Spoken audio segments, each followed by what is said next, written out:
आप देख रहे हैं तनाजुर फर्रुख सुहेल गोइंदी के साथ। अस्सलाम वालेकुम नाजरीन, मैं हूं फर्रुख सुहेल गोइंदी।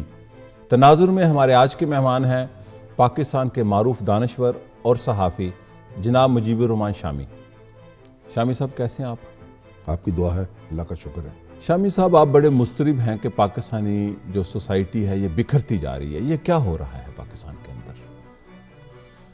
हाँ, ये सोहेल साहब, ये बहुत फ़िक्र की बात है, क्योंकि हम सब पाकिस्तानियों को इस पर गौर करना चाहिए। मुख्तलिफ़ सियासी जमातों के रहनुमाओं को, दानिश्वरों को, मजहबी रहनुमाओं को, कि ये हम एक दूसरे से दूर होते चले जा रहे हैं। और ऐसे दूर हुए हैं कि आप ये देखिए कि अभी जो गवर्नर सलमान तासीर जो हैं, जो उनको कत्ल किया गया, तो कातिल जो है उसको दाद देने वाले जो हैं वो भी वजूद में आ गए। और हज़ारों में है। और हज़ारों में है, करोड़ों की आबादी है, उसमें हज़ारों में होंगे लोग। ये बहुत बड़ा एक सवालिया निशान पैदा हुआ। देखिए, गवर्नर साहब जो थे उनसे मुझे भी बड़ा इख्तलाफ था। जिस तरह उन्होंने आसिया केस के सिलसिले में मदाखलत की, मैंने खुद उस पर बड़ी सख्त तनकीद की, लेकिन इसका ये मतलब नहीं है कि उनको गोली का निशाना बना दिया जाए। क्योंकि जो खून है ना, इंसानी खून, ये कोई मामूली बात नहीं है। ये बंदे को मारना जो है, ये खुदा न कोई भेड़ बकरी को मारने के मुताबिक नहीं है। कुरान कहता है कि जिसने एक इंसान को नाहक कत्ल किया, उसने गोया इंसानियत को कत्ल कर दिया। जबकि कानून भी मौजूद है, रियासत मौजूद है। फर्ज कर, पहली बात तो ये कि जो गवर्नर सलमान तासीर ने जो ब्लेस्फेमी लॉ है, तौहीन रिसालत का जो कानून है, उससे इख्तलाफ किया।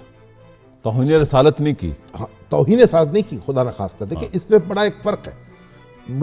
मेरी राय ये है कि ये तौहीन रिसालत की सज़ा मौत होनी चाहिए, मेरी ज़ाती राय है।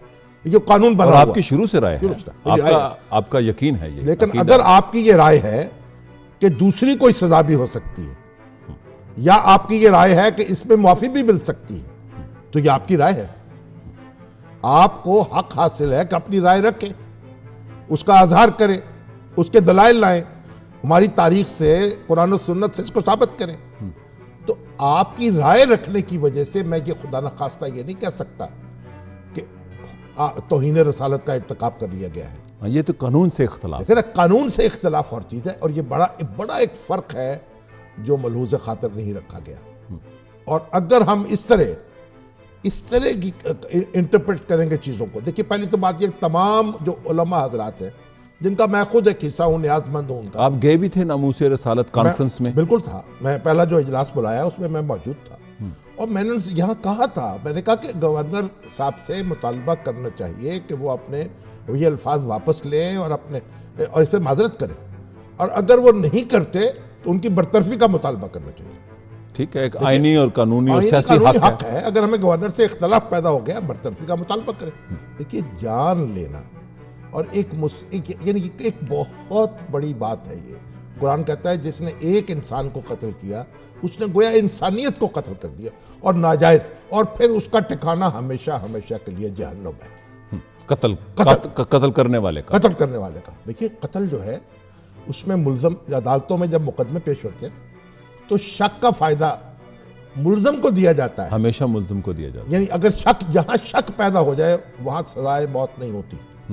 और गुजारिश के 2, 4, 5, 10 लोग उठे और वो फैसला कर दें कि जनाब ये ऐसा होना चाहिए, ये कैसे हो सकता है? और अगर कोई जज्बाती तौर पर एक फेल करे तो उसकी मजम्मत करने की बजाय या उस पर बरत का आज़ार करने की बजाय आप उसकी दाद देना शुरू कर दें। इस तरह सोसाइटी कायम नहीं रह सकती। हम सबको कानून का एहतराम करना होगा। फर्ज करें किसी की राय ये भी हो कि गवर्नर साहब ने जो है उन्होंने इर्तिकाब किया था किसी जुर्म का, तो फिर उसको चाहिए था FIR दर्ज कराता, अदालतों में जाए, उन पर मुकदमा करता। सही है। देखिए, ये जो बात है कि एक शख्स जो है खुद ही मुद्दई हो, खुद ही मुनसिफ हो और खुद ही एग्जीक्यूटर बन जाए, ये नहीं हो सकता। मैं तमाम अपने अहले वतन से, जिनमें मेरे इंतहाई अजीज़ दोस्त हैं, मैं उनका न्याजमंद हूँ, उलमा कराम हैं, उनको भी वो सारी सूरत हाल पर ठंडे दिल से गौर करें, जज्बात में ना आए, वो रहनुमाई का फरीज़ा अंजाम दें, सोसाइटी को तोड़े नहीं। फाड़े नहीं, उसको उसको उसके अंदर पुल बनाएं, उसको मुज्तमे करें। ये मुल्क देखे ना, ये मुल्क जो हमने बनाया था जी, तो हम सब ने एक होके बनाया था, ठीक है ना, कोई फिरकाबंदी नहीं थी उस वक्त। सही है। सब फिरकों ने कहा था कि हम इकट्ठा मुल्क बनाएंगे, तमाम मसाले हमारे मुसलमानों ने बनाया था ना, बर्रे सगीर के। जी। तो फिर आपको इसकी हिफाजत भी हम सब ने करनी है। अच्छा, मैं मुस्लिम स्पेन की तारीख पढ़ रहा था कि जब स्पेन में बड़ा पीस था और जो क्रिश्चियन वहाँ पर रहते थे वो बड़े पीसफुल थे। स्टैनली लैन पॉल एक क्रिश्चियन राइटर हैं, ब्रिटिशर, 1854 में वो पैदा हुए। उनकी एक किताब है मोर्स इन स्पेन, कि वहाँ पर जो ईसाई बुनियाद परस्त थे चंद लोग, वो 14 लोग थे, उनको शोहदाए कुर्तबा वो कहते हैं अपनी तारीख में। उसमें एक लड़की थी फ्लोरा, वो रोज़ शान रसालत में गुस्ताखी करती थी कि मेरे खिलाफ मुकदमा चलाया जाए, और काजी उसको माफ़ कर दिया करता था। ये क्या हिकमत अमली थी इसमें? देखें, बात यह है कि जो स्पेन में देखें, स्पेन में मुसलमान जो थे वो मेजॉरिटी में नहीं थे, माइनॉरिटी थी और हुकूमत थी। हुकूमत उनकी थी, और उस वक्त तो हुकूमत जो थी वोट पे तो कायम नहीं होती थी, ताकत पे कायम होती थी। लेकिन उनका जो था तर्ज हुकूमत ऐसा था कि वो जो ईसाई आबादी थी वो उसमें एक मुसलमानों के साथ इंटीग्रेट होती चली जा रही थी, यानी सकाफती तौर पर वो मुसलमान बनती जा रही थी, शादियां भी होती जा रही थी, बच्चे पैदा हो रहे थे, है ना। ये एक नई सोसाइटी तश्कील हो रही थी। अब जो उनके मजहबी रहनुमा थे उनको बड़ी फिक्र लाहक हुई कि ये तो तफरीक होनी चाहिए, तासुब पैदा किया जाए, अनाज पैदा किया जाए, जो क्रिश्चियन जो थे। अब उन्होंने क्या किया, उन्होंने ये तरह तरह के हथकंडे इस्तेमाल करने शुरू किए कि इस तरह तौहीन रसालत का इर्तिकाब किया जाए, मुसलमान मुश्तइल होंगे, दंगा फसाद होगा, अदालतें कत्ल उनको सजा देंगी, तो फिर एक मुनाफरत बढ़ेगी तो जो अक्सरियत है उसके अंदर एक नफरत पैदा होगी हुक्मरानों के खिलाफ, इसको वो इस्तेमाल करेंगे सल्तनत को ख़त्म करने के लिए। और मुसलमानों का मफाद ये था कि मुनाफरत को कम से कम किया जाए और टॉलरेंस की जाए। हाँ। वो कोशिश करते थे कि ये सूरत हाल ना हो। वो उनको बार बार पूछते थे काजी कि आपने किया है ऐसा, ताकि ये इनकार कर दें तो मामले को ख़त्म कर दें। वो कहते थे हमने ऐसा किया है, वो शहीद बनने पर जोर देते थे। और फिर आपने देखा वो तासुब जो फैला तो फिर वहाँ हमारी सल्तनत ख़त्म हुई। ये एक साजिश थी हमारी सल्तनत के खिलाफ। जो देखिए, एक तो मिनॉरिटी थी, अब तो वोट की ताकत है ना। तो वोट की ताकत में भी आप देखें, जहाँ मेजॉरिटी होती है ना, मेजॉरिटी का रवैया और होता है, मिनॉरिटी का रवैया और होता है। मिनॉरिटी अपने आप को एक अलग रखना चाहती है, अपनी एक हैसियत मनवाना चाहती है, आइडेंटिटी रखना चाहती है। मेजॉरिटी जो है उसकी बात नहीं, उसकी फिक्र नहीं होती है। तो अब देख, जब हम मिनॉरिटी में थे सब कॉन्टिनेंट में, तो हमने जुदागाना इंतखाब का मुतालबा किया, तहफ़्फ़ुज़ात के अपनी आइडेंटिटी के लिए, सही है। लेकिन देखिए, जब हमारी मेजॉरिटी बन गई, मिनॉरिटी खत्म हो गई, नया मुल्क बन गया। जब नया मुल्क बन गया, उसमें एक नए सूरत हाल पैदा हो गई, क्योंकि हम अक्सरियत में हो गए। तो अब अक्सरियत में जब हो गए तो हमारी सकाफत अपनी हो गई, हमारी तहजीब अपनी हो गई। और मजहब जो है वो क्या है, वो सकाफत की तजसीम है एक मानो में। ठीक बात है। सकाफत मजहब की तजसीम है। हाँ, बिल्कुल ठीक बात है। तो वो अब देखिए, कायदे आज़म ने क्या कहा 11 अगस्त को, क्या तकरीर की कि जनाब ये जो पाकिस्तान है, जिसको हम तरह तरह से इंटरप्रेट करते हैं, उनका Hindu will be ceased to be Hindu, Muslim will be ceased to be Muslim, यानी ऐसा मुआशरा बनाएंगे, वो हिंदू भी रहेंगे, मुसलमान भी रहेंगे और पाकिस्तानी भी होंगे। यानी वो हिंदू नहीं रहेंगे, मुसलमान नहीं रहेंगे, अपनी उस सेंस में, पॉलिटिकल सेंस में तो नहीं होंगे, मजहबी सेंस में रहे। तो आके एक हम ऐसा मुआशरा तश्कील करेंगे। अब हमें कोई प्रॉब्लम नहीं रही, अब हम मेजॉरिटी में हैं, तो हमें कोई उस तरह की एहसास कमतरी नहीं है। हम एक अपनी सोसाइटी बनाएंगे और इनको अपने साथ एक इंटीग्रेट करेंगे। तो अब ये देखिए कि अगर मिनॉरिटीज इंटीग्रेट होती हैं तो मेजॉरिटी को तो खुश होना चाहिए इसमें। वो तो ऑटोमेटिकली हिस्सा बनते जा रहे हैं उस दायरे का। देखे ना। अब देखिए इंडिया में क्या सूरत हाल है। इंडिया में तो मुसलमान मांगते हैं कि हमें सेपरेट इलेक्टेड दो। बहुत से लोग, वहां तो नहीं मिलता उनको सेपरेट इलेक्टेड। यहाँ मिनॉरिटीज मुतालबा करती हैं जॉइंट इलेक्टेड दो। देखिए ना, वहां कहती हैं हमें सेपरेट इलेक्टेड दो। सही है। तो मैंने तो अच्छा, अब हम कहते हैं कि नहीं, हमारे में से बहुत से लोग कहते हैं नहीं, ये तो सेपरेट इलेक्टेड पाकिस्तान में होना चाहिए। भाई मेजॉरिटी को क्या फिक्र पड़ी हुई है, सही है, वो तो मेजॉरिटी में वो तो है, मेजॉरिटी में है, मेजॉरिटी का कल्चर वैसे ही डोमिनेट कर जाता है। तो मिनॉरिटी का काम है ना फैसला करे। शामी साहब, यहाँ पर मैं आपसे एक और लेना चाहूँगा मालूमात और आपकी राय। हिजबुल्लाह लेबनान में एक मजहबी जमात भी है, सियासी जमात भी है। हसन नसरुल्लाह पॉपुलर हैं सुन्नियों में भी, शियों में भी और अरबों में भी। उनका जो इसराइल के ख़िलाफ़ मज़ाहमती किरदार है, उनकी ये फतवा है उनके हिजबुल्लाह का कि जो अरब दुनिया में मसीही रहते हैं, वो ईसाई नहीं कहते, मसीही जो रहते हैं, वो मसीही या क्रिश्चियन जो उनसे हैं वो इस्लामी उम्मा का हिस्सा हैं। क्या इस्लाम में ऐसी और भी मिसाल है? मिसाक मदीना है। रसूलुल्लाह सल्लल्लाहु अलैहि वसल्लम जब मदीना तशरीफ़ ले आए और उन्होंने वो एक मुआहिदा किया यहूदियों के साथ, जिसको डॉक्टर हमीदुल्लाह जो हैं वो दुनिया का पहला तहरीरी दस्तूर कहते हैं। बिल्कुल पहला दस्तूर है, पहला रिटन कॉन्स्टिट्यूशन है, बिल्कुल। वो मिसाक मदीना किसी रियासत का। हाँ जी, उन्होंने दुनिया ने कबूल कर ली उनकी ये बात कि हाँ ये बात दुरुस्त है। तो उसमें यहूदियों के साथ जो मुआहिदा हुआ उसमें बड़ी दिलचस्प बात है। अब अभी उन्होंने कहा कि यहूदी मदीना मुसलमान और यहाँ के यहूदी एक उम्मत होंगे। एक उम्मत है, उम्मत, वो यहूदी हिस्सा है उस उम्मत का, उम्मत का हिस्सा है। हजूर पाक सल्लल्लाहु अलैहि वसल्लम ने ये मिसाक, हाँ जी, उनकी सियासी तौर पर, अच्छा मजहबी तौर हाँ, पर, सियासी तौर पर, ठीक है ना। तो अब आप ये तकरीबन यही वो अल्फाज हैं जो कायदे आजम ने 11 अगस्त की तकरीर में इस्तेमाल किए हैं। इस पस मंजर को भी देखें। हाँ। तो जो इस्लामिक स्टेट होती है, वो इस्लामिक स्टेट जो होती है वो उसके अंदर जो मिनॉरिटीज मौजूद होती हैं वो उनको एक तहफ़्फ़ुज़ देती है और उनको साथ मिलाती है, उनको काटती नहीं है अपने आप से। क्योंकि जब आप किसी को काटते हैं तो फिर वो साजिशें करता है, फिर वो अपने आप को एक उस मुल्क से अलग समझने लगता है। तो रसूलुल्लाह सल्लल्लाहु अलैहि वसल्लम फरमाया कि जब ये जो मिनॉरिटीज़ होंगी, जब मुसलमानों ने जहाँ ये आए इनके साथ मुआहिदा किया होगा, अगर वो उस मुआहिदे को पूरा नहीं करेंगे तो क़यामत के दिन उन मुसलमानों के खिलाफ मैं इस्तिग़ासा करूंगा। हजूर पाक सल्लल्लाहु अलैहि वसल्लम, हाँ जी, अच्छा, यानी इतनी सख्त वईद है और इस कदर इसरार है। अब जिस तरह पाकिस्तान है, तो पाकिस्तान में जब जो हमारे जो क्रिश्चियंस दोस्त हैं और जो लोग वो भी पाकिस्तान की तहरीक में शामिल थे बड़ी हद तक, जी, और पाकिस्तान के यहाँ के इलाके वो हमारे बराबर के हकूक़ हैं उनके। और इसीलिए मैं कायदे आज़म ने जो बात कही उसका आप रिलेट कर दें मिसाक मदीना के साथ, तो हमारा मुफाद इसमें है। जब हम यहाँ गालिब हैं, हमारी तहजीब गालिब है, हमारी सकाफत गालिब है, तो फिर हम दूसरों को साथ लेके चले, उनको अब अलग होने का एहसास ना होने दें और उनको धारे में शरीक करें। शामी साहब, ये जो बिखरती हुई आपने सोसाइटी कहा, कुछ लोग इसको बिखरती हुई रियासत भी कहते हैं। एक्सटर्नल पावर्स का एजेंडा तो नहीं है कि लोगों को मज़हब, फ़िरके, कौमियत, ज़बान, लिसान की बुनियाद पर लड़ा दिया जाए और आम कर दिया जाए सब आवाम को यहाँ पर, और लोग खुद असला उठा लें? ऐसा हो रहा है। अच्छा, हम इसके अगर पीछे मकासद में जाएं, देखिए फर्जी से भी पोशीदा है शातिर का इरादा। हम ये नहीं देखते जो खुदकुश हमले होते हैं।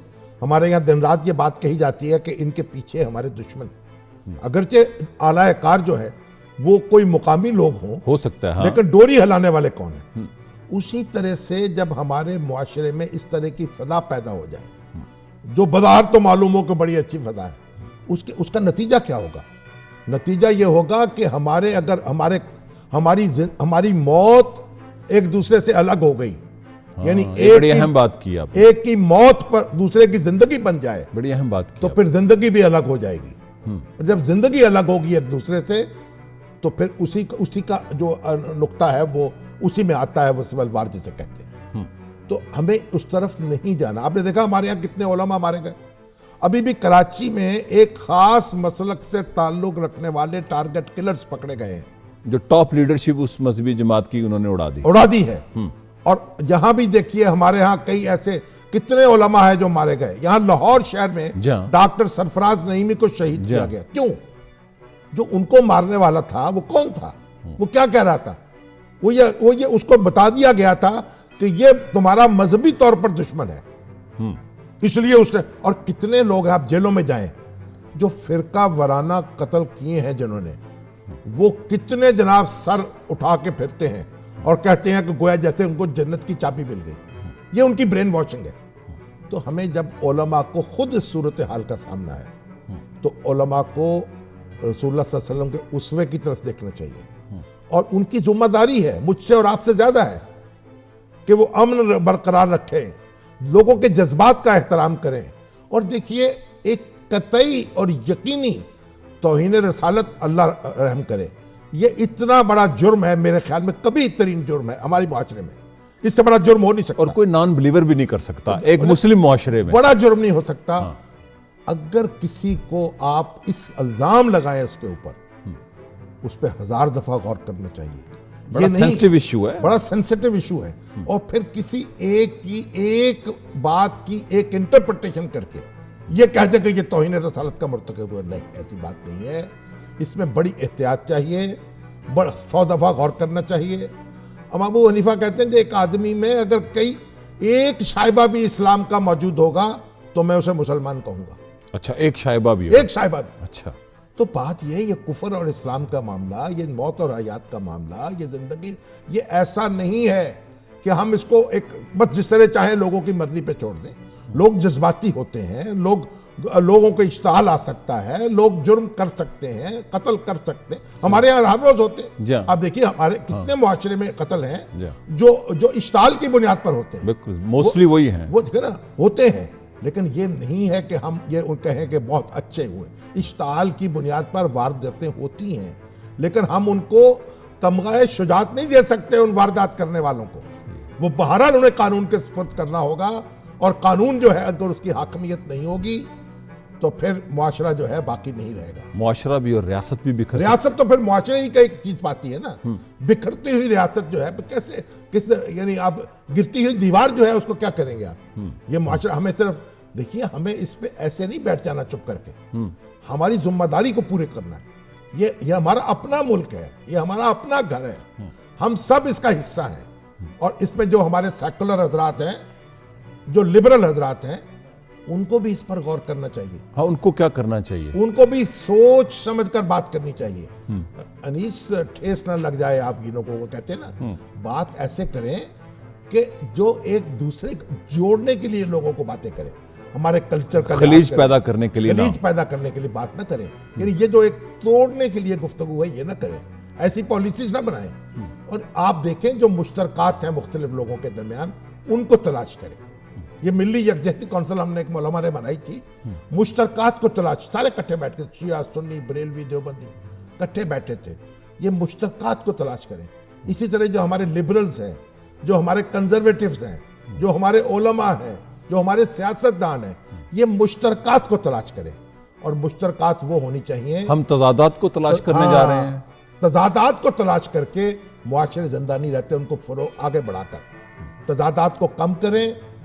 और एक ऐसा देखिए, ये जरूरत क्या है इस मुल्क की? इस मुल्क की जरूरत यह है कि यहाँ लोगों को तालीम मिले, यहाँ ये जागीरदारी खत्म हो, रोजगार मिले, सेहत मिले, सड़कें मिले, जिंदगी मिले, तहफ्फुज मिले, और कानून मिले। साथ ही साथ हमारी जो सकाफत है, हमारी जो अक़दार है, हमारी जो मजहबी इक़दार है, दीनी इक़दार, वो मुआशरे में नजर आए। हया के हमारे अपने तसव्वुरात हैं, ये चैलेंज ना किया जाए इस बात को।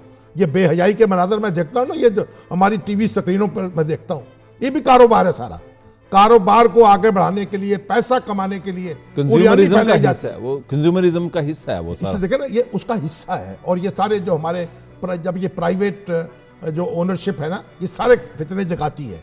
वही फिल्मों में इस तरह उरियानी करती है, वही टीवी स्क्रीन पर उरियानी लेके आ रही है। यहाँ वो मनाजर मुझे नजर आ रहे हैं जो आप कभी तसव्वुर नहीं कर सकते थे, सिनेमा स्क्रीन पर नहीं होते थे। ये कोई तरक्की पसंदी नहीं है, ये कोई लिबरलिज्म नहीं है।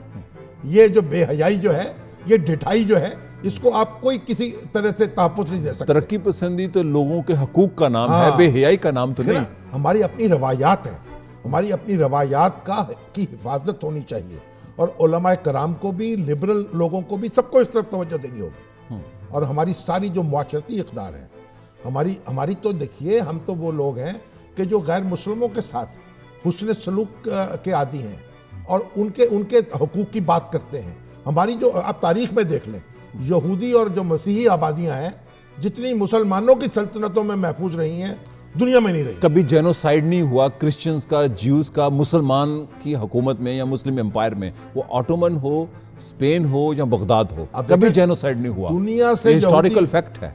दुनिया से यहूदी इकट्ठे होके स्पेन गए, इस्तांबुल गए। और उसको ग्लोरियस पीरियड ऑफ जूडाइज्म कहते हैं ज्यूश आज भी, स्पेन के उस तारीख को। तो इसलिए हमें, हमारा तो एक मैसेज ही और है, हमारा तो दीन इस्लाम का मतलब क्या, सलामती। पीस। तो हम तो एक सलामती का पैगाम लेकर आए हैं और हम लोगों को मकालमे के जरिए बदलना चाहते हैं, उनको उनके साथ दलाइल का तबादला करना चाहते हैं। तबलीग क्या है? तबलीग कोई धौंस का नाम है। आप देखें मुसलमान, आप देखिए इंडिया में तबलीग तलवार का नाम नहीं। 1000 साल हुकूमत की है मुसलमानों ने। डंडे के जोर पे यहां अगर सारे मुसलमान होते तो मुसलमान जो थे वो पूरे अगर आप इंडिया और पाकिस्तान में चले जाए बर्रे सगीर में तो मिनॉरिटी में थे ना। ठीक है। तो अभी चंद इलाकों में उनकी और मुस्लिम दरबार में हिंदू वज़रा होते थे, जो उनसे गैर मुसलमान वजीर होते थे, कानूनदान होते थे। तो इसलिए हमारी अपनी जो रवायात हैं हमें उसके मुताबिक चलना है। और एक ऐसा, मैं आपसे बताऊं, उम्मिया का दौर जो पहला ऐसा हुआ, इंतहाई मिनॉरिटी में थे मुसलमान की सल्तनत में। अच्छा। 3-4% भी रहे हैं पूरी सल्तनत में, तो फिर भी अमन कायम रहा। तो हमारा ये देखिए, हमें किसी से, हमारे यहाँ तो अक्सर कहते हैं ना कि हमें मर्ज से नफरत होती है, मरीज से नहीं होती है। अच्छा शामी साहब, ये जो कराची के हालात हैं इस पर मैं चाहूँगा कि ये एक जंग सी नज़र आ रही है। लोग बड़े मुस्तरब हैं, पूरा मुआशरा पाकिस्तान का, कि मुल्क के अंदर कहीं कानून की बालादस्ती कैसे कायम की जाए। ये क्या है? कोई एक्सटर्नल एजेंडा है यहाँ पे भी? यकीनन लोकल लोग इन्वॉल्व हैं। क्या रहा है ये कराची में? सोहेल साहब, बात यह है कि जब आप कानून शिकनी को बर्दाश्त करेंगे तो फिर वो अंडे बच्चे देती चली जाएगी। देखें, ये सुन्नी तहरीक है, वहाँ इनकी पूरी लीडरशिप को उड़ा दिया गया बम मार के। वो कातिल कहाँ है पता ही नहीं है उनका। ठीक है, रियासत ऐसे होती है, जिन लोगों के हाथ में जिम्मेदार नहीं है वो, फिर उसका नतीजा क्या निकलेगा?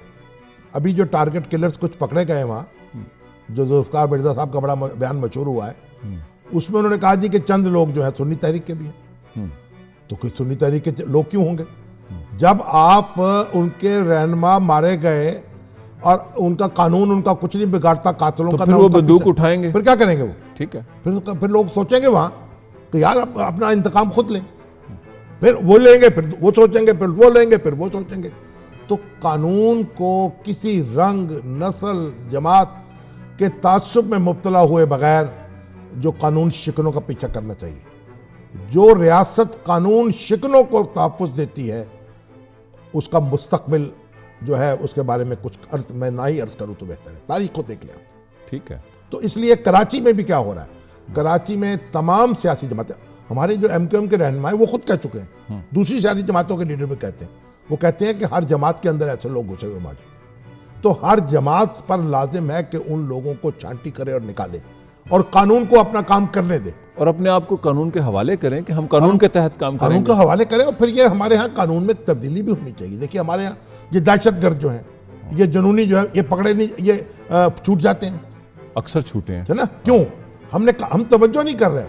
दहशतगर्दी का मुकाबला करने के लिए ये ज़माना अमन के कवानीन साथ नहीं दे सकते। दहशतगर्दों की जो कन्फेशंस हैं वो पुलिस अफसरों के सामने, उनको एक शहादत के तौर पे तस्लीम करना चाहिए अदालतों को, कवानीन में तरामीम करनी चाहिए। अच्छा। और जो ऑडियो वीडियो उनके बयानात हैं उनकी शहादत को तस्लीम करना चाहिए।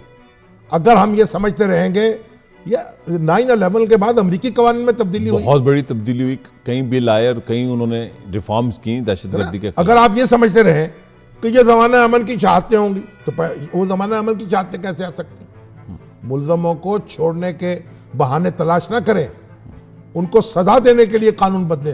कई जगह ऐसा हुआ है कि वहां अदालतें जो हैं, जजों के नाम नहीं आते सामने। बिल्कुल ऐसे है, ठीक है ना? हाँ। अच्छा, ऐसे आम हालात में आप चले जाएं इंग्लैंड में तो अदालत के नंबर होते हैं कोर्ट के, एक नंबर 1, नंबर 2, कभी उसमें कोई जज आके बैठ गया, कभी कोई बैठता। अब ये दहशतगर्दी के जो मुजरम हैं उनको सजा देने के लिए जरूरी है कि जज का नाम भी मुश्तहर ना हो। अगर जरूरी हो तो ताकि वो फ्रीडम से अपनी फैसला कर सके, वो पर्दे में बैठे और सजा दे। तो अब जब जज भी सामने होता है, जज के भी बच्चे होते हैं, उसकी भी बीवी होती है, उसके भी रिश्तेदार होते हैं, गवाहों के भी होते हैं, जब वो निशाने पे आते हैं, यहां तो रियासत तहफ्फुज़ नहीं दे सकती। रियासत तो आप देखिए कि तहफ्फुज़ नहीं दे सकी अपने गवर्नर को, तो मुझे और आपको क्या देगी। और गवर्नर ने अपने कत्ल से चंद दिन पहले एक टीवी प्रोग्राम में ये कहा कि अगर गवर्नर कत्ल हो गया तो फिर अल्लाह ही खैर है ना। अब देखिए सबसे खतरनाक बात क्या है, जिस आदमी ने कत्ल किया वो उनके मुहाफिज दस्ते में था।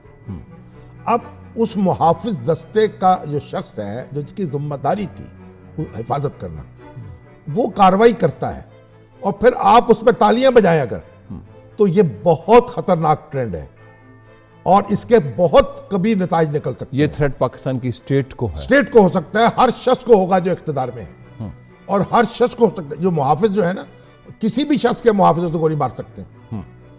किसी को कहीं मेरे जज्बात को ठेस पहुंची है, मैंने मार दी। और हमारे यहाँ तो जो हमारे बाइख्तियार लोग हैं, बड़े बड़े जिम्मेदार लोग हैं, उनको तो बड़े बहाने हैं उनको तो गोली मारने के। सही बात, कोई ना कोई उकसा दे किसी ना किसी बात पर जा। तो उनके जो, इसलिए ये तमाम लोगों का फर्ज है, ऐसे न करें। कानून जो है उसको आगे बढ़ने दें, कानून शिकनी का रास्ता जो है वो इख्तियार ना करें। अच्छा, यहाँ पर एक क्रिटिसिज्म आया इलेक्ट्रॉनिक मीडिया पे, खुसूसन इस वाक़े के बाद, उसकी क्या लिमिट्स हैं? देखिए, हाँ, ये बड़ी अहम बात है कि आप कैसे किसी को पेश कर रहे हैं। देखिए, बड़ी सीधी बात है। और आप पाकिस्तान के बड़े सीनियर सहाफ़ियों में आते हैं, माशाल्लाह, आपकी राय बड़ी अहम राय है। हमारा ज़ाब्ता अखलाक जो है प्रिंट मीडिया का छपा हुआ मौजूद है। हमारी प्रेस काउंसिल जो थी वो कानून का हिस्सा बन चुकी है, फंक्शनल नहीं हुई। वो उस प्रेस काउंसिल को अगर फंक्शनल कर दिया जाए तो उस फोरम पर ये सारी बहस होती और उसके नताइज निकलते। और जो पैमरा का ऑर्डिनेंस है वो भी मौजूद है। देखिए, हमारे उसमें एक वो हम कहते थे जो ग्लैमराइजेशन है क्रिमिनल्स की, उसको कहते ग्लैमराइजेशन ऑफ क्रिमिनल्स। हाँ जी, जो मुजरमों की शान आराई जो है वो नहीं की जाएगी। ये उसमें है, उसमें है, हिस्सा है हमारे कोड ऑफ कंडक्ट का। अच्छा, मुजरम को उसकी ग्लैमराइजेशन नहीं करेंगे आप। हमारा काम ये नहीं है कि जो हो रहा उसको दिखा दे मासूम बन के। हर चीज तो नहीं दिखानी, तो फिर तो आप मेरे बाथरूम में भी कैमरा ले जाएंगे। ठीक है, ऐसा नहीं है। आपको एक मजमूई माहौल को बरकरार रखना है।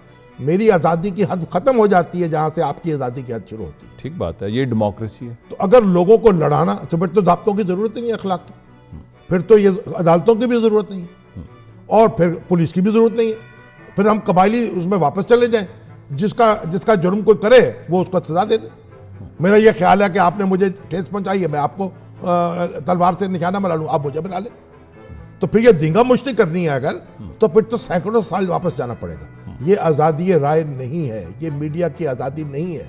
मुझे तो दिन रात लोग आते हैं, जो अमेरिका से आते हैं, जो इंग्लैंड से आते हैं, दोस्त मेरे, वो कहते हैं पाकिस्तानी मुआशरा, पहले हम यहाँ आते थे रहने के काबिल है ये उनके मुकाबले, अब हम समझते हैं वहाँ हम अच्छे हैं। क्यों? पाकिस्तान के टीवी स्क्रीन पर रात शाम के 6 बजे ये ब्रेकिंग न्यूज़ चलती है, 4 साल की बच्ची जो है उसकी बदअखलाकी हुई, उसके साथ कत्ल कर दिया गया। वो खबरें जो अमेरिका में और बरतानिया में रात के 10 बजे के बाद दिखाई जाते हैं, जो मनाजर वो यहाँ दिन दिहाड़े दिखाई जाते हैं। ये एक लावारस स्टेट बन चुकी है। ये मीडिया ओनर्स जो हैं, इनकी मनफतखोरी के लिए, इनकी रेटिंग के लिए ये मुल्क को कुर्बान कर देंगे हम क्या? ये जाती मुफादात के लिए, जाती मुफादात, हमारी रेटिंग बढ़े, हमारे इश्तहारात बढ़े। कोई ज़ाब्ता नहीं है।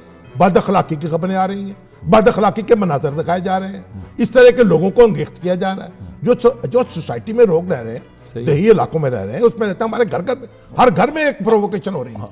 अपनी एक वैल्यूज हैं, उनको चैलेंज किया जा रहा है। वैल्यूज की हिफाजत जो नहीं कर सकता, हर मुआशरे का लाज़िम हिस्सा है। हर मुआशरे की अपनी वैल्यूज हैं, उसकी हिफाजत करनी चाहिए। और ये कहाँ का, मैं कहता हूँ, ये आप इस्लाम को नाफिज कर दें, आप सेकुलरिज्म को नाफिज कर दें, किसी को कर दें, हर किसी की लिमिट्स हैं, हर की लिमिट है। यानी आप देखिए, जो हमारी तहजीबी इक़दार हैं, उसको अगर आप उसकी हिफाजत नहीं कर सकते और यरगमाली बन गया पूरा मुआशरा के, आप रेप के मनाजर दिखाएं, आप उनकी खबरें ब्रेकिंग न्यूज बना के चलाएं, कत्ल के मनाजर दिखा रहे हैं, लाशें दिखाएं। क्या करना चाहते हैं इस मुल्क के साथ? मैं खुदा गवाह बना के कहता हूं, मेरा दिल खून के आंसू रोता है। मैं अपने दोस्तों की मिन्नत करता हूं, उनकी तवज्जो दिलाता हूं, भाई गौर करें, ये अदलिया क्या कर रही है, सुओ मोटो कहां गया इसका? ये देखिए, हम सिर्फ इसलिए रह गए कि हम ये सिर्फ हुकूमती मामलात पे गौर करेंगे, देखेंगे। हमें समाजी कदरों का कोई ख्याल नहीं। जो कि बुनियाद हैं किसी मुल्क और रियासत और अवाम और मुआशरे की। तो ये दीमक लग रही है हमें अंदर से, तो दीमक लग जाएगी तो दीवार तो धड़ाम से गिर जाएगी। बिल्कुल ठीक है। तो हमारा ये जो इस्लाम मुल्क है जिसके कवानीन जो है एक से एक बढ़कर इस्लामी है। इस्लामी कवानीन तो मुल्क में इतने हैं कि मैं तो कहा करता हूं कि खिलाफत रास्ता में नहीं थे जितने हमारे यहाँ मौजूद जो 73 के आइन में है, हर चीज में। बाद में जो है हाँ, जो अमेंडमेंट भी हैं, वफाकी शरई अदालत जो है जी। वो आपके हर कानून का जायजा ले चुकी है और सारे कानून आपको इस्लामी करार दे चुकी तो ये तो मसला ही नहीं रहा। है। ये मसला ही नहीं है, मसला उनकी इंप्लीमेंटेशन का है, ठीक है। उनके हाथ पकड़ने का, वायलेटर्स के। जिस तरह आप तजावुजात को नहीं रोक सकते ना, सड़क पे जाए आप देखें यहाँ लोग खोखे लगा के बैठे हुए हैं। कल्चरल एनक्रोचमेंट, हाँ, यहाँ इंक्रोच, मेरे हकूक जो हैं वो उन पे इंक्रोचमेंट हो रही है और उनको चैलेंज किया जा रहा है, मुझे अजियत में मुब्तला किया जा रहा है। सिनेमा में तो एक और, सिनेमा में तो वो जाएगा जो जाएगा, वहां तो आप थोड़े से लीनियंट भी हो जाए तो कोई हर्ज नहीं है कि जो आदमी टिकट खरीदेगा वो जाएगा। टीवी तो मेरे घर में बिन बनाया मेहमान है, हर वक्त मौजूद है। सही है। तो टीवी को तो बड़ा बड़ा एक सोच समझ के ये काम करने चाहिए। देखिए रेटिंग के उसमें ये अब मैं आपको अर्ज करूं, ये जो इंदिरा गांधी को कत्ल किया ना जी, जिन सिखों ने, जी, तो वो बड़े सिख उनकी भी समाधि पे बड़े फूल चढ़ते थे और बड़े हीरो बन गए, जलसे होते थे वहां। अब भी शायद कोई ना कोई उर्स मनाया जाता है उनका, लेकिन बहसियत मजमूई मुआशरे ने कभी दिखाया नहीं, उछाला नहीं उसको अकीदत जो है मुआशरे का जो मजमूई मजाज है। हो सकता है 500-700 लोग हों, 1000-2000 लोग हों, वो किसी को कानून, यहाँ तो फिर कानून शिकनी जो है उसकी कोई दाद देते रहे वो। सही है। हम उसको अपनी मेन स्ट्रीम में लेके नहीं आएंगे, हम पर लाजिम और हमें यह भी तय करना है हीरोज कौन है, क्या ये हीरोज हैं? नहीं, कैसे हो सकता है? जो सोसाइटी को टेरराइज करें, जो सोसाइटी को डिवाइड करें, जो सोसाइटी को तकसीम करें, जो लोगों को खौफजदा करें, वो हीरो हैं? क्या उनको फोकस करना है, या वो हीरो हैं जो शायर हैं, जो तख्लीकार हैं, जो अदीब हैं, जो जोड़ने वाले हैं सोसाइटी के लोग? देखिए, फिर इसका मतलब तो ये हुआ कि वो आप शायरी, आप ये माशाल्लाह आप अदीब हैं और पब्लिशर हैं, किताबें छापते हैं, उसके बजाय आप भी एक उठाएं कलाशन को और सोसाइटी में एक बड़क लगा के तब्दीली के लिए आ जाए। ऐसा नहीं होता। देखिए हमारा ये जो कानून है तौहीन रसालत का, ये तो उसकी नफी है। अच्छा, ये उसकी नफी है? हाँ। अच्छा, तो तौहीन रसालत जो अगर कानून है हा? तो फिर बंदूक की क्या? हाँ, तो कानून क्यों बनवाया गया था? उसमें सजाए मौत क्यों आई? ठीक है, उन लोगों को सजा देने के लिए, ताकि कानून के जरिए उनको पकड़ा जाए। सही बात। लोग कानून को हाथ में न लें, क्योंकि ये बड़ा सेंसिटिव इशू है। इसमें ऐसा ना हो कि लोग कानून हाथ में लेके, वो कानून को हाथ में ले रहे हैं या रियासत को हाथ में ले रहे हैं? तो वो तो फिर देखिए ना, जो चीज भी उनके हाथ आएगी वो ले लेंगे। अगर रियासत खामोश तमाशाई बनी रहेगी, अगर अहले सियासत अपनी सियासत उससे चमकाएंगे, मौकापरस्ती करेंगे, अपने वोटों के झगड़े में पड़ जाएंगे, और उलमा कराम जो हैं वो अपने अपने मसालिक के मामले में रहेंगे, तो फिर तो सूरत हाल फिर पाकिस्तान की और इस्लाम की बात कौन करेगा? ठीक बात है, कलेक्टिव बात तो खत्म हो गई ना फिर। सही है। अच्छा शामी साहब, आपका एक मौजू अफगानिस्तान रहा है और आप इसको बड़ा जानते हैं, वहाँ गए भी हैं कुछ, जब कौमी हुकूमत बनी वहाँ पर। अफ़गानिस्तान के हालात की तरफ आते हैं, चूँकि बड़ा ताल्लुक़ है पाकिस्तान में, कहते हैं कि वायलेंस जो बाई प्रोडक्ट है अफ़गान वार की, जो दोनों वार हुई, पहले हुई 79 से 85 तक और अब फिर 9/11 के बाद, अफ़गानिस्तान के अमन का क्या सोल्यूशन है और पाकिस्तान का क्या किरदार है उसमें, होना चाहिए क्या? देखिए सोहेल साहब, बात तो ये है कि ये जो अफ़गानिस्तान और पाकिस्तान है, ये एक जुड़वा बच्चे हैं। अच्छा, हाँ, ट्विन्स हैं ये? ट्विन्स हैं। इस रीजन की स्टेट ऐसी है आप देख लें, आप जो हमारा कबायली इलाका है ना, ठीक है, हाँ, दोनों तरफ है वो, और दोनों तरफ वो कबीले आबाद हैं, और उनको एक दूसरे के यहाँ आने जाने के लिए पासपोर्ट की जरूरत नहीं है। ठीक है, वो उनकी फ्री मूवमेंट जो है वो हमारे हिस्सा है उसका। सही है, हमारे रोजमर्रा जिंदगी का भी हिस्सा है। कबूल है किया वो ऐसे, उनके यहाँ वो फ्री मूवमेंट उनकी है। ठीक है, आप देखिए ऐसी ही फ्री मूवमेंट नेपाल और इंडिया की भी है। बिल्कुल है, ऐसी है। नेपाल से आप अपना आ सकते हैं, इंडिया में जॉब करते हैं, वहाँ चले जाते हैं। तो अफगानिस्तान में जो कुछ होगा वो पाकिस्तान पर उसके असरात पड़ेंगे। ठीक है, और पाकिस्तान में जो कुछ होगा हमारे कबायली इलाकों में, अफगानिस्तान में उसके असरात पड़ेंगे। देखिए एक बात मैं आपसे अर्ज करूँ, इस खित्ते में जो बदअमनी आई है ना, हमारे बहुत से दोस्त जो है वो शुरू करते हैं उसको, ये कहते हैं अफगान जहाज से। वो कहते हैं हमने जनाब ये पाले पोसे। मैं तो ये तवज्जो बार बार दिलाता रहता हूँ कि आप ज़रा ऑब्जेक्टिवली चीज़ों को देखें। देखिए सोवियत फ़ौजों का वहाँ दाखिला जो था ना, वो फसाद की इब्तदा थी।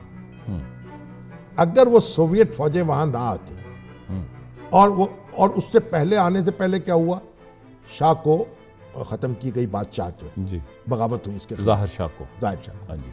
और बाद में हमने देखा कि वो शहजादा जो था वो बादशाह के नीचे जो आया, बिखरा हुआ नहीं था, वो जुड़ा हुआ था, वो मुंतशिर हो गया, नया मरकज तलाश नहीं हो सका उसके बाद। सही है। तो बहरहाल सोवियत फौजें आई, फिर उसके असरात हुए, उनको निकाला गया। तो अब जो निकालने वाले हैं ना, उनको तो हम हमारे बड़े लिबरल दोस्त जो हैं बड़ा कंडेम करते हैं, आने वालों का जिक्र नहीं करते। अच्छा। जबकि आने वाले जो हैं, सोवियत पार्लियामेंट खुद माफी मांग चुकी है इस पर, ठीक है, रेजोल्यूशन आ चुका है। हाँ, कि हमसे गलती हुई, माफ कर दो भाई।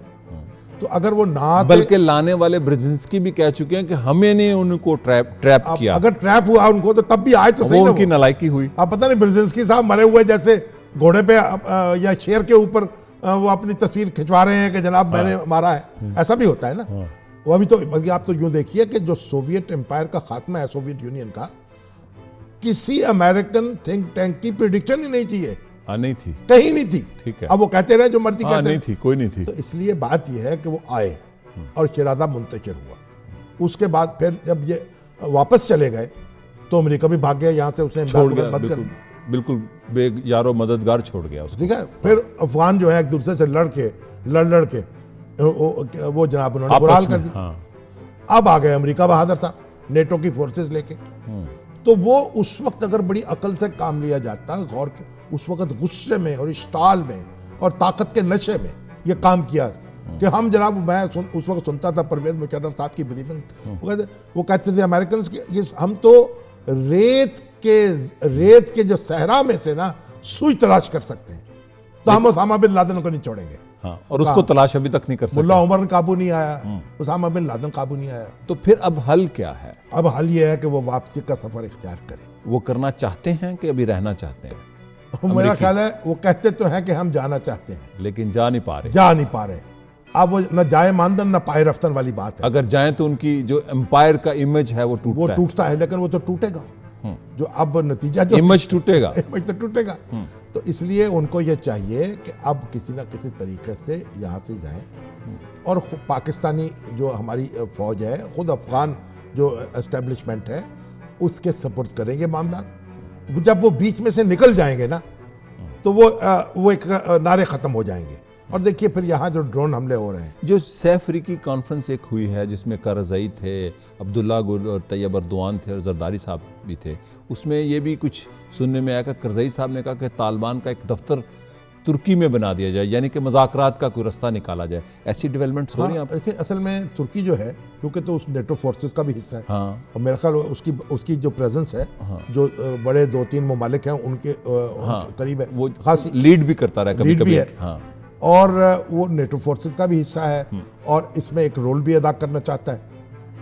और तुर्की जो है, बल्कि तुर्की ने अभी तो ये भी शायद हो रहा है कि हमारी जो जंगी मशकें हैं वो भी इकट्ठी हों अफगानों के साथ, और अफगान जो फौज है उसकी ट्रेनिंग में, क्योंकि अमेरिका की तरह तक इंडिया में ट्रेन हो, पाकिस्तान को ये पसंद नहीं है। ठीक है। पाकिस्तान के अंदर जो ट्रेनिंग है, पाकिस्तान ने कहा मुफ्त ट्रेनिंग देने को तैयार है, वो वहाँ कहीं और दूसरे दोस्तों को पसंद नहीं शायद। तो ये बेहतर रास्ता हो सकता है कि तुर्की के साथ मिलकर पाकिस्तान जो है एक ट्रांजिशन का पीरियड बनाए और अफगान फौजों को ट्रेन करे और अफगान अपना मामला खुद संभालें और पाकिस्तान अपना मामला खुद संभाले। और फिर ये दोनों, क्योंकि देखिए इस वक्त जो जज्बात मुश्तिल होते हैं ना आम, वो होते हैं, यानी आप अफगानिस्तान की हिस्ट्री देख लें, जब गैर मुल्की प्रेजेंस होती है उसके वो मज़ाहमत करते हैं। हाँ, वो मुश्तिल होना आसान होता है। सही है। अगर गैर मुल्की मज़ाहमत ना हो तो कुछ देर लड़ाई बढ़ाई तो जारी रह सकती है, कूल डाउन हो जाएंगी चीजें, लेकिन बिल आखिर तो कूल डाउन होंगी ना। देखिए अब जब ये हिकमत यार और वो मरे अपना ये जो अहमद शाह मसूद और हमारे रब्बानी साहब जो भी आए हुए थे, वो जब आपस में लड़े तो फिर तालिबान तो जोर में आए ना। बिल्कुल आ गए ना। हिकमत यार जो था उसके भी सेटबैक हुआ, रब्बानी साहब को भी हुआ, कब्जा तालिबान ने कर लिया। तो अब ऐसे कोई मज़ाकरात इनडायरेक्ट जो हो रहे हैं, उसमें कुछ डेवलपमेंट हो रही है ऐसी कोई? देखिए जी, अब ये बात तो मैं इस पर डिटेल में नहीं जा सकता, लेकिन मुझे पता नहीं है, लेकिन आर्जू है मेरी तो, जिसका मैं आर्जू है, लेकिन कुछ महसूस, मेरा ख्याल है कुछ महसूस होता है। कोई करज़ई जो है उसने कोई थोड़े से असर्ट किया है लगता है। तो वो अपनी पोजीशन भी मुस्तहकम कर रहा है कि ऐसा ना हो कि उसको बिल्कुल स्टूज समझा जाए। तो वो तो असर्ट कर रहा है, और जो हमारे हुक्मरान हैं वो बेचारे जरा बिल्कुल शाह से बढ़ के हलवा वफादारी बने कर हुए रहे हैं, उनको भी थोड़ा असर्ट करना चाहिए और पाकिस्तान की फौज को और पाकिस्तान की हुकूमत को भी असर्ट करना चाहिए और इसी असर्शन के नतीजे में एक नई सूरत हाल पैदा हो सकती है। क्योंकि अफगानिस्तान का अमन, जैसे आपने खुद फरमाया कि पाकिस्तान के अमन के साथ वाबस्ता है। हाँ, उसके बगैर तो होगा नहीं। इकबाल ने तो बल्कि यहाँ तक कहा है क्या क्या फसादे आसिया और कुशादे आसिया। अच्छा, आसिया मिनी यानी एशिया। अफगानिस्तान के अंदर जो फसाद पैदा होगा वो एशिया को फसाद में डालेगा और जो अफगानिस्तान में यानी कुशादगी आएगी, बेहतरी आएगी, वो एशिया में बेहतरी आएगी, क्योंकि दरमियान में है सारे और हर जगह फैलता है। तो वो जो पहाड़ों से चीज निकलती है जमीनों तक से बड़ी आसानी से आ जाती है। अच्छा शामी साहब, आप पंजाब से हैं लेकिन आप पाकिस्तानी हैं। बलूचिस्तान के हालात बड़े नाजुक हैं, ये क्या हो रहा है वहाँ पर? देखिए, बलूचिस्तान में कई मतवादी चीज़ें चल रही हैं। एक तरफ तो उनको मेन स्ट्रीम में लाने की कोशिश हो रही है, उनके बच्चों को पढ़ाया जा रहा है, फौज भी उसमें बड़ा काम कर रही है, फौज के अंदर भी उसका हिस्सा डाला जा रहा है। और फिर ये जो वहाँ की हुकूमत है उसको स्ट्रेंथन किया गया है और फिर उसके साथ ही जो रिसोर्सेज में उनका हिस्सा है वो बहुत बढ़ाया जा रहा है। बढ़ाया गया, उनके कई दरीना मुतालबात मान लिए गए। तो लेकिन कई हादसात ऐसे हो जाते हैं जिनसे ये चीज़ें ख़राब होती हैं। मेरा ख्याल है कि जो फेडरेशन की हामी ताकतें हैं उनको स्ट्रेंथन खासा किया गया है बलूचिस्तान में। और मैं उन लोगों से जब मिलता हूँ तो उनके अंदर एक तवानाई महसूस करता हूँ, इत्मीनान है उनमें, इत्मीनान थोड़ा सा महसूस होता है, कुछ बात करने की स्पेस मिल गई है उनको। अब जब हासिल बदिंजों से बात होती है, हमारे ये जो अब्दुल कादिर बलोच साहब हैं MNA हमारे मुस्लिम लीग, उनसे जब बात होती है, फिर पीपल्स पार्टी के जो दोस्त हैं हमारे, उनसे बात होती है, तो वो समझते बलूचिस्तान के तो, और जो हमारे दानिशवर समझते हैं कि कोई ऐसा ही, अब इतनी चीज़ें हुई हैं कि उसका अंदर एक बात कर सकते हैं आप और एक इत्मीनान ला सकते हैं। तो पहली तो शर्त यह है कि पाकिस्तान में जमहूरी अमल जारी रहना चाहिए किसी भी शर्त पे, क्योंकि उसी से एतमाद पैदा होगा। अगर वो जमहूरी अमल ही ख़त्म है, जब वो जरदारी साहब के खिलाफ बड़ा प्रेशर था तो मुझे किसी ने बताया कि उन्होंने जब वो मरी से रब्ता किया तो उन्होंने कहा, भाई आपका तो अपना पता नहीं है कितने दिन है, तो आप हमारे साथ क्या बात कर रहे हैं। सही है, हाँ ठीक है ना, कॉन्फिडेंस बिल्ड होगा। उससे फिर यह है कि थोड़ा सी हालात बेहतर हों। तो अब मेरा ख्याल है अताउल्लाह मैंगल और अख्तर मैंगल जो हैं, और यानी मरी साहब का एक बेटा चंगेज़ मरी तो मुस्लिम लीग वो भी ज़रूर ऐसी कोई सूरत करेंगे कि इसमें पॉलिटिकल प्रोसेस में हिस्सा ले जाएं, ये तवक्को रखनी चाहिए। क्योंकि वज़ीर आज़म मिले जाके मैंगल से, तो अगर नवाज शरीफ साहब भी कोशिश करें, हमारे दूसरे लीडर भी कोशिश करें, तो मैंगल साहब जो हैं उनके दिल में एक तमाम तर उसके अफसरदगी के बावजूद एक पाकिस्तान का कुछ ना कुछ मौजूद है। और जब जो यहाँ आए थे इब्तिदा में तो कहते थे कि अगर खुदा न खास्ता ये मुल्क जो है खतरे से दो चार हुआ तो हम बलूचिस्तान का नाम पाकिस्तान रख देंगे। उस वक्त जबकि 71 के बाद, तो अब उनको बल्कि एतमाद दिलाया जाए कि ऐसा नहीं होगा कि फिर कोई आए और बंदूकों के दहाने खोल दे वहाँ। यानी कि बलूचिस्तान के अंदर स्पेस है अभी हालात को बेहतर करने के लिए और पैदा हो रही है, आपका कहना, जो फेडरेशन के हामी लोग हैं हाँ जी, मेरा ख्याल स्पेस एक बनी है, उसको कुशादा करने की ज़रूरत है और इसको जो हुआ है ना उसको एक बस आगे बढ़ाने की जरूरत है। जो हुआ है, जो किया है, उस पर माफ़ी भी तो होनी चाहिए ना। नहीं, माफ़ी तो आप देखें, माफ़ी तो अमलन मांग ली गई, अब जरदारी साहब आ गए, उन्होंने मांगी, बेनज़ीर भुट्टो खुद गई, बेनज़ीर भुट्टो खुद वहाँ गई। और ये जो कुछ हुआ, जिस तरह अब देखिए बुगटी साहब का कत्ल हुआ है, अब ये कितना जुल्म हुआ। कोई दुनिया में कोई महज़्ज़ब कौमें इस तरह नहीं करती जैसे कि हमने डील किया, फिर उसके बाद उनका कत्ल हुआ, फिर उनकी जिस तरह तौहीन हमें इस तरीके से उनकी आखिरी रसूमात अदा की गई, जिस तरह दफन किया गया। देखिए ये जो आप वो हमारे यहाँ मुहावरा है ना कि जो आप सुइयाँ जो है ना वो हाथों से जब वो करते हैं आंखों से निकालनी पड़ती हैं। बिल्कुल ठीक है। तो ये जो इसीलिए कई मामलात ऐसे हुए हैं जो उनके साथ अभी भी आप देखें, जो बुगटी के बेटे हैं और उनके अजीज़ व अकारब हैं सवाए बरामदाग के, पाकिस्तान की बात कर रहे हैं, बिल्कुल पाकिस्तान के अंदर अपना मुकदमा लड़ रहे हैं। और मेरा ख्याल है कि ऐसा वक्त आ सकता है कि बरामदाग भी वापस आए और फिर हम एक तरीके से नए सफ़र का आगाज़ कर दें। अच्छा, पंजाब की सियासत बड़ी फैसला कुन होती है पाकिस्तान की सियासत में, फैसला ही पंजाब में होता है, मेजॉरिटी है, 60% पॉपुलेशन का ऑलमोस्ट हिस्सा है। ये पंजाब में क्या होने जा रहा है, क्या कुछ? मुझे लगता है कि पंजाब में अब कुछ धमा चौकड़ी मचने वाली लगती है। अच्छा। क्योंकि जो मुस्लिम लीग नून का अल्टीमेटम है या नोटिस है, हाँ, तो 10 दिन का। अगर गिलानी साहब ने किसी तदबीर के साथ उसको घेर लिया तो और बात है, यानी वो ये कह सकते हैं कि भाई आइए हमारे साथ शरीक हो जाए वफाकी काबीना में, तब ये एजेंडा आपका अमल करते हैं इसके ऊपर। ठीक है, क्योंकि एक दिन में तो नहीं अमल होता। एक हल ये है, एक हल ये है। हाँ। दूसरा हल ये कहेंगे भाई हम ये बड़ा लंबा काम है, अब अगर हम करेंगे इसको, ये तो नहीं कह सकते कि एजेंडा नहीं मानेंगे, कहेंगे तो यही कि करेंगे। तो अब इस बला को टाल लें जो सर पे आ रही है।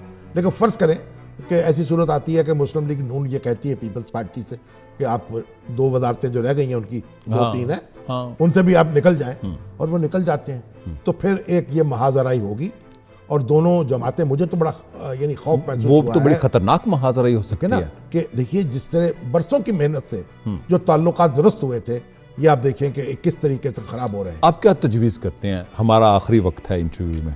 मैं तो यही तजवीज़ करता हूं कि दोनों जमातों को मिल के काम जो करना दो चाहिए, पीपल्स पार्टी और नून को। हाँ। देखिए, और ये गिलानी साहब को उन्हें ऑफर करनी चाहिए कि आप कोलिशन में आ जाए, सेंटर में भी, सेंटर में, क्योंकि और यहां भी रियल कोलिशन बनाए, वहां भी रियल कोलिशन बनाए, और मिल के वो जो नवाज शरीफ साहब ने खत में लिखा है उसको पूरा करें उस एजेंडे को, क्योंकि वो एजेंडा अकेली पीपल्स पार्टी के बस की बात नहीं है। ठीक है, क्योंकि अगर मजबूत हो, टोटल पॉलिटिकल विल चाहिए। जो हुकूमत जो है वो कभी इसके वोटों की वो मोहताज हो, कभी फ्रिजाइल किस्म की सिचुएशन। एक कोलिशन जो है बड़ी ढीली डाली, वो इस तरह के बोल्ड फैसले नहीं ले सके। तो आपका कहने का मकसद यह है कि जो बिखरती हुई सोसाइटी और बिखरती हुई रियासत है, इसको इकट्ठा करने के लिए इन 2 बड़ी पार्टियों का बुनियादी रोल है। बिल्कुल, ये 2 बड़ी पार्टियां अगर ये फैसला कर लें कि हमने ये काम इस तरीके से करना है, कानून की हाकमियत को बाकी रखना है और मुल्क में एक अच्छी गवर्नेंस लानी है, एक दूसरे से ताउन करके लानी है, तो फिर हम ये काम हासिल कर सकते हैं, ये मंजिल। बड़ी मेहरबानी शामी साहब, आपने आज बड़े अहम मौज़ूआत पे गुफ्तगू की, और मैं समझता हूँ कि पाकिस्तान में जो PTV को देखने वाले नाजरीन हैं उनके लिए बड़ी मालूमाती नहीं बल्कि इल्म पर मबनी मालूमात थी। तो मैं आपका बड़ा ममनून हूँ अपनी तरफ से और PTV की तरफ से। शुक्रिया, आप तशरीफ़ लाए। नाजरीन, ये थे मुजीबुर रहमान शामी। आपने इनकी पाकिस्तान की सियासत, इस्लामी तारीख़ और पाकिस्तान के मसाइल और उनके हल पर गुफ्तगू सुनी। शुक्रिया और खुदा हाफिज़।